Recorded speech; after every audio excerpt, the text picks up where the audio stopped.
So yun na nga mga kabisdak, dalawa sa mga suspek na sa pagpatay sa mga tatlong negosyante na mga Muslim o Maranao, no, mga kabisdak, nahuli na.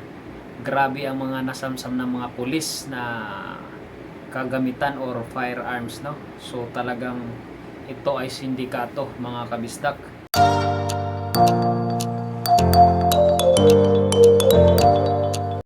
So yun na nga mga kabisdak, good news dahil mabilis ang agarang pagkahuli sa mga suspek sa pagpatay sa Raw City. Ito ay isang mga negosyante or ayun, negosyante ng gold, no, yung tinatawag na buy and sell ng gold.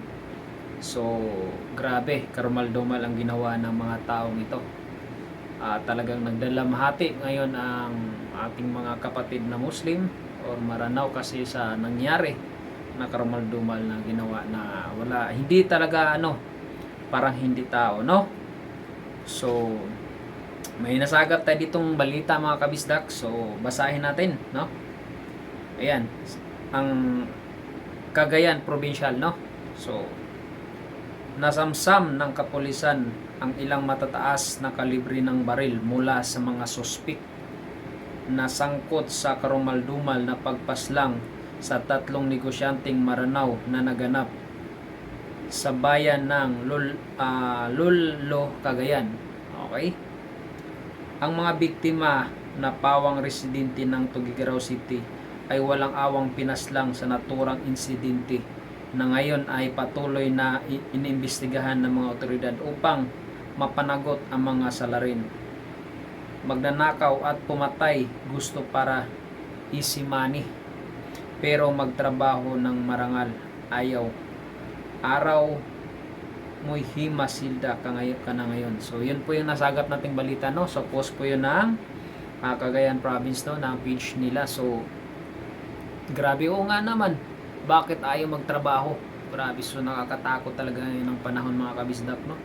So yun, dalawa sa mga suspect, no, mga kabisdak. Ang kagandahan kasi nahuli na kaagad. So meron pa tayo ditong basahin na tawag nito, nasagap nating balita. So pinost lang din po ito, no? Okay, so dalawang suspek, ayan, dalawang suspek sa pagpaslang sa tatlong Maranao sa Cagayan arestado. Ayan, dalawang suspek sa pagpaslang sa tatlong Maranao sa Cagayan ang naaresto. Kinilala ang mga suspek na sina alias Fred 31 anyos at alias Rod 48 anyos. Nadakip sila sa sinasagawang pursuit operation sa barangay San Juan, Bagi, Cagayan. So bakit pa nilagyan nila ng alias? Dapat binulgar na sa bagay. Hindi naman kasi pwedeng kasi yun, hindi pwedeng ibulgar ang tunay na pagkatao habang hiniimbestigahan pa yung kaso, no, mga kabistak. Naway mahuli na lahat kasi bali tatlo yata din tong suspek. Pero sa tingin ko sa mga ganito, no, parang sindikato to mga kabistak. So grabe. Yun, tuloy natin, basahin natin tong okay, nakumpiska sa mga suspek ang mga armas at kagamitan kabilang ang 9mm pistol na M16 rifle. Ay grabe, mga high power to talagang may grupo to. May grupo to mga to. Kumbaga baka modus lang nila talaga na kunwari magbenta ng, syempre yung negosyante ay alam nila na maraming pera. So modus nila na kunwari magbibenta ng gold. So ang masaklap ay nahulog sa bitag yung ating mga biktima, no? So ayan, na may M16 rifle na may buradong serial number ay talagang binura, no? Baka nga, yan, totoo nga. Hinala ko baka may may grupo. Bakit binura ang serial? Kasi doon kasi malalaman ko sinong man nagmamayari nun. Tama? Okay.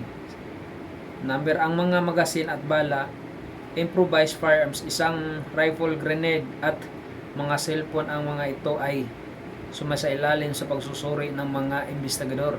Dalawang saksi mula sa Tuguegarao City ang dinala sa himpilan ng pulisya upang tumulong sa pagkumpirma ng pagkakalinlan ng mga naarestong suspek. Okay. Okay. Tiniyak ng PRO2 ng magpapatuloy ang kanilang operasyon hanggang sa madakip ang natitirang suspek at iba pang posibleng sangkot sa krimen. Yan, sana nga madakip na lahat na to at malaman talagang baka malaking grupo tong mga to kasi kompleto, grabe mga gamit, talaga mga high power, matataas na kalibre, no?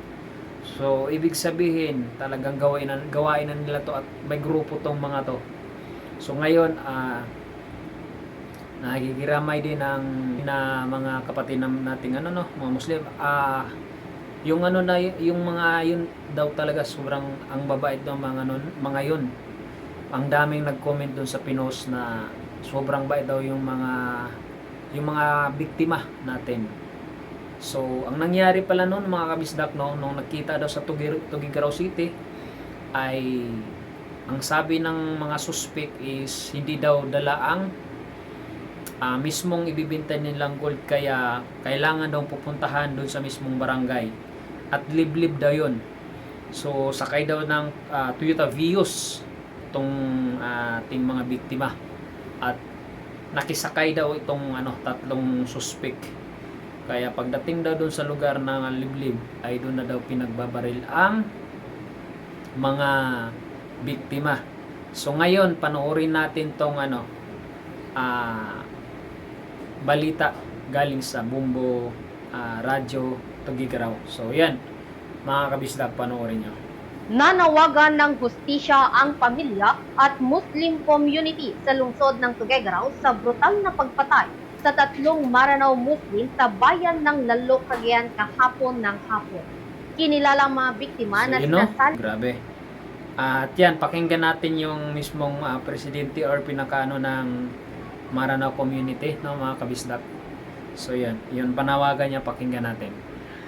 Kung hindi ka pa naman alam, parang aso ang ginawa nila sa mga kapaligan. Talaga hindi alam ang bitungan nila. Kinuha na yung pera.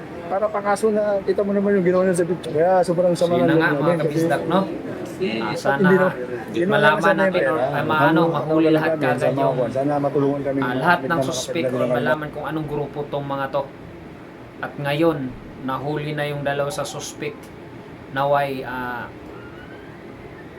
agree ba kayo, buhay ang kinuha nila, dapat buhay din ang kapalit. Tama? Kung agree kayo, comment down below sa baba. Kasi nga grabe yung ginawa nila. Hindi sila nagtrabaho ng parehas, hindi sila nagtrabaho ng marangal na para lang kumita ng pera. Talagang ito may grupo ito mga kabistak. So sana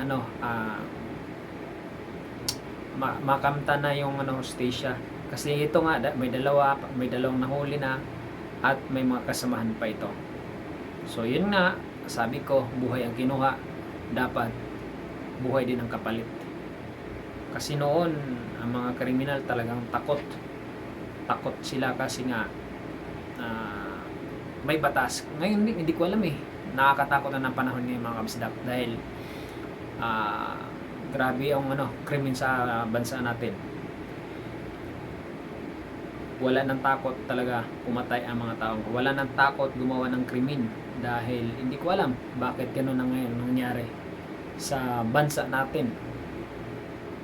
So sana mapanagot ng lahat ng may kasalanan sa nangyari ng pagpaslang sa mga kapatid nating Muslim, no?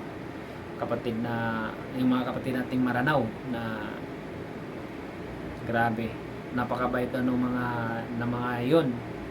So yun, grabe. Unti-unti na nilang nakamtan yun, ang nakamtan ang hostisya dahil may nahuli na. So yun lang, no mga kabisdak. Kung hindi ka pa subscriber ka Bisaya, huwag mo naman sana kalimutan i-subscribe ang ating munting channel. Malaking tulong niya yan para sa ating munting channel. Kung nagustuhan mo tong ating video, i-like mo na rin to ang ating video, no? At pindutin mo ang notification bell dyan sa baba para lagi kayong updated sa mga gagawin video ni Bisaya, no? So yun lang, maraming salamat sa walang sawang suporta ka Bisaya. So God bless inyong lahat.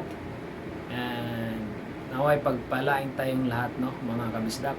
So yun lang, maraming salamat. God bless.